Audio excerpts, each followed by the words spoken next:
Why? Tanong na, sabi mo.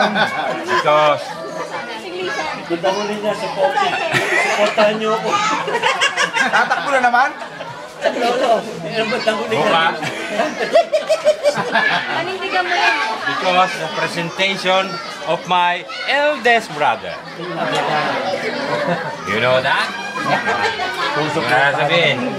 And siyempre, yan ang nanay natin. I hope na sana tumagal pa ang buhay niya ng 173 years.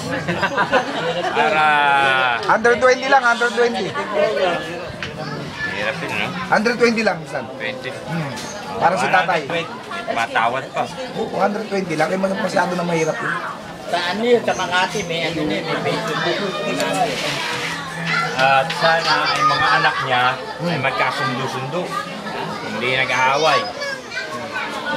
At sana manalo ako sa susunod na... Yun lang, malalo. Yun lang. Hindi ka na yun. Ano, supportive. Wala. Kaya alam na yun. Naririnig na yun. Alam na yun. Sana maraming mag-sponsor. Sagot kami kasi supporter. Hindi naman kani supporters, kwenta lang. Mura-mura yun. Basketball. Basketball yung mga tao. Supporter na lang. Yun lang. Sana, sumugal pa. Mabuti na. 100. 20 lang. Bakit? Sana na mahirap pag 160. Sa bagay. Tutubuan na ng ating Thank you. Next.